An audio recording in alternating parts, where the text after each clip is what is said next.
ये डॉक्टर साहब हमें बताएंगे कि बच्चों में हृदय रोग क्यों होता है, किस लिए होता है, क्या इसका पता जन्म लेने से पहले चल सकता है? क्योंकि आज के ज़माने में बहुत सारे ऐसे बच्चे हमें दिखाई पड़ते हैं, सुनने को मिलता है, देखने को मिलता है कि वो पैदा होते हैं और हृदय रोग से ग्रसित हो जाते हैं। तो इन तमाम चीज़ों के बारे में हम समझना चाहेंगे, जानना चाहेंगे, इनसे पूछना चाहेंगे और आपको इनके मार्फत बताना चाहेंगे कि अपने बच्चों का ध्यान कैसे रखें, अगर इस तरह का सिम्टम्स हो तो कैसे पहचानें, और बच्चे के जन्म लेने से पहले भी अगर कुछ प्रिकॉशंस होता हो तो उसको किस तरीके से अपनाएं। ये तमाम सारी चीज़ें हम आपको बताएंगे। तो डॉक्टर वीरेश महाजन, आपका टीवी 9 के प्लेटफॉर्म पर बहुत बहुत स्वागत है। मेरा पहला सवाल है कि बच्चों में इस तरह की बीमारी अब बहुत कॉमन होने लगा है। कई सारे ऐसे बच्चे दिखाई पड़ते हैं जिनको हृदय का रोग है। बड़ों में तो कहा जाता है कि कई तरह की बीमारियों की वजह से, गलत आदतों की वजह से, चाहे वो पॉल्यूशन हो, चाहे स्मोकिंग हो, चाहे फास्ट फूड हो, बैड लाइफस्टाइल हो, इस वजह से उन्हें हार्ट का प्रॉब्लम होता है। पर बच्चों में इस तरह के प्रॉब्लम्स आजकल आम क्यों होने लगे हैं? ऐसा क्यों होता है? देखिए, जो बच्चों में जो हार्ट के प्रॉब्लम्स हैं, जिन्हें हम कंजेनिटल हार्ट डिफेक्ट्स कहते हैं, ये पूरे वर्ल्ड में जो इसकी इंसिडेंस है काफ़ी स्टैटिक है। यानी कि हर 1000 बच्चे जो पैदा होते हैं उसमें से 8 से 10 बच्चों को ये डिफेक्ट्स होते हैं, इरिस्पेक्टिव कि वो डेवलप्ड कंट्री है या अंडर डेवलप्ड कंट्री है। द रीज़न इज़ कि ये जो बच्चा जब गर्भावस्था में विकास हो रहा होता है तो पहले 14 से 18 हफ्ते के अंदर जो हृदय का पूरा विकास होता है, तो इसको आप एक डेवलपमेंटल डिफेक्ट कह सकते हैं। जैसे कुछ बच्चों के हृदय में सुराख होता है जिसको हम कंजेनिटल हार्ट डिफेक्ट कहते हैं, कुछ बच्चों के लिप्स में क्लेफ्ट लिप होता है। ये सब कंजेनिटल डिफेक्ट्स हैं और ये देखा गया कि जो कंजेनिटल हार्ट डिफेक्ट्स हैं दे आर द कॉमनेस्ट, क्योंकि हार्ट की जो डेवलपमेंट है काफ़ी कॉम्प्लेक्स होती है। तो इस कारण during the first trimester of pregnancy अगर कोई दिक्कत हुई, मदर ने कोई मेडिसिन्स खा ली जिसकी वजह से ये प्रॉब्लम आ सकती है।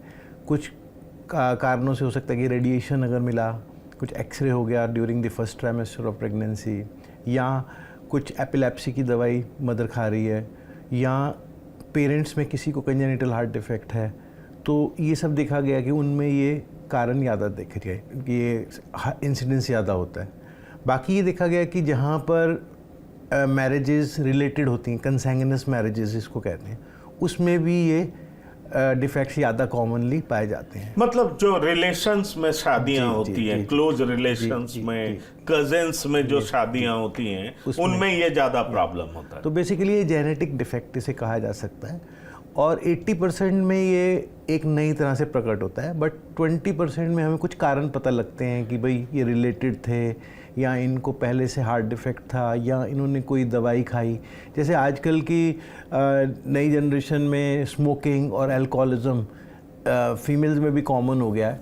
तो अगर फर्स्ट ट्राइमेस्टर में if the mother is taking alcohol और smoking, that can also increase the chances of child having a heart defect. आपने एक बड़ी इंपॉर्टेंट बात कही। आपने ये बात कही कि 14 से 18 महीने जब कोई मदर कंसीव करती है, प्रेग्नेंट होती है, तो 14 से 18 महीने में जो डेवलपमेंट होता है बच्चों का, उस दरमियान ऐसा होने का चांसेस बहुत ज़्यादा रहता है। ये आपने कहा, राइट? पर देखिए, आजकल मेडिकल साइंस इतना डेवलप कर चुका है। दरअसल ये बताया जाता है कि जब भी कोई औरतें प्रेग्नेंट होती हैं, कंसीव करती हैं, तो उन्हें डॉक्टर्स के पास जाना पड़ता है। प्रोजेनी की हालत क्या है, बहुत तरह का मेडिसिन लेना पड़ता है, बहुत तरह, क्योंकि हार्मोनल चेंजेस भी मदर में बहुत ज़्यादा होते हैं। तो ऐसी स्थिति में मैं चाहूँगा कि आप हमारे दर्शकों को बताएं कि क्या प्रिकॉशन लेना चाहिए जिससे इन तमाम समस्याओं से दूर रहा जा सके। देखिए, इसमें क्या होता है कि जो हार्ट का डेवलपमेंट है पहले 18 हफ्ते के अंदर 0 to 18 वीक्स में कंप्लीट होता है। तो इस दौरान नॉर्मली अब अगर शहर में रहते हैं लोग तो उनका अल्ट्रासाउंड भी टाइमली हो जाता है प्रेगनेंसी डिटेक्ट होने के बाद।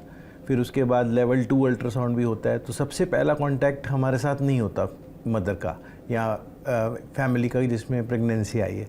पहला कांटेक्ट उनका गायनेकोलॉजिस्ट के साथ होता है और गायनेकोलॉजिस्ट के थ्रू वो रेडियोलॉजिस्ट से मिलते हैं जहाँ पे उनके अल्ट्रासाउंड स्कैन किए जाते हैं। तो जो लेवल 2 अल्ट्रासाउंड स्कैन है यूजुअली 12 हफ्ते से 14 हफ्ते के बीच में किया जाता है।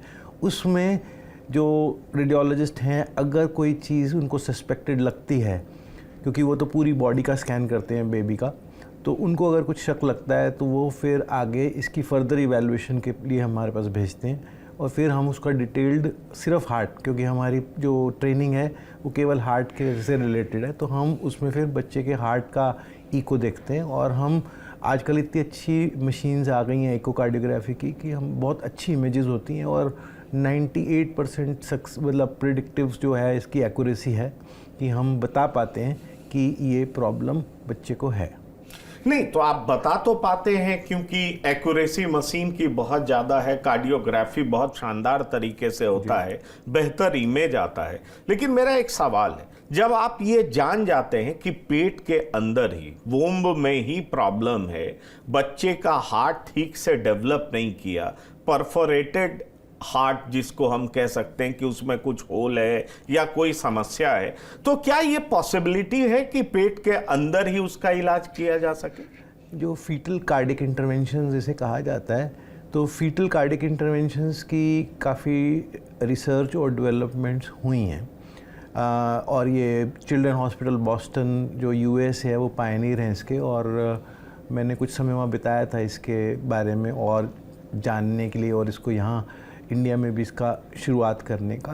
तो ये जो इसमें काफ़ी विकास हुए हैं। जैसे पहले जो इंटरवेंशंस होती थी वो एब्डोमेन मदर का एक्सपोज करके फिर यूट्रस खोल के फिर की जाती थी। अब बिना सर्जरी के भी डायरेक्टली नीडल बच्चे के हार्ट में जाके कुछ वैल्व्स वगैरह को खोल दिया जाता है।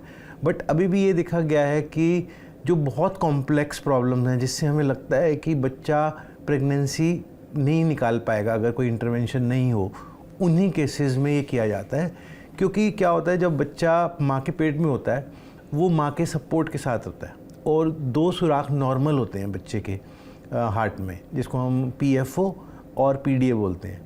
इससे बच्चे के अंदर काफ़ी जो कॉम्प्लेक्स हार्ट डिजीज़ भी हैं वो प्रेगनेंसी के दौरान बच्चे को परेशान नहीं करती, क्योंकि वो बच्चा माँ के थ्रू सपोर्ट, उसको एक तरह से कह सकते हैं cardiopulmonary bypass, natural cardiopulmonary bypass machine पे होता है बच्चा, जो ऑपरेशन करने के लिए भी हम करते हैं। तो ये कुदरत की तरफ से ये है कि वो बच्चा प्रोटेक्टेड रहता है। तो आप देखते होंगे काफ़ी कॉमनली कि बच्चा प्रेगनेंसी बिल्कुल नॉर्मल चली गई, जब बच्चा हुआ तो उसको नीलापन था या उसके सांस में दिक्कत थी और वो फिर हमारे पास रेफ़र होता है। तो उसका कारण यही है कि ड्यूरिंग प्रेगनेंसी बच्चा क्योंकि मदर से कनेक्टेड होता है तो ये सब डिफेक्ट्स बॉडी टॉलरेट कर लेती है और उनकी ग्रोथ भी काफ़ी केसेस में ठीक हो जाती है। बहुत ज़्यादा कॉम्प्लेक्स केसेस होते हैं जैसे हाइपोप्लास्टिक लेफ्ट हार्ट या कोई वैल्व है एओर्टिक वैल्व जो मेजर वैल्व होता है कि वो खुला ही नहीं, तो उनसे जो है ड्यूरिंग जैसे अबॉर्शंस हम देखे जाते हैं, कई जो अबॉर्शन होते हैं उनका कारण देखा जाए तो कई में ये कारण हो सकता है कि कंजेनिटल हार्ट डिफेक्ट था जो बहुत ही कॉम्प्लेक्स था जिसने बच्चे को आगे जीवित नहीं रख पाए।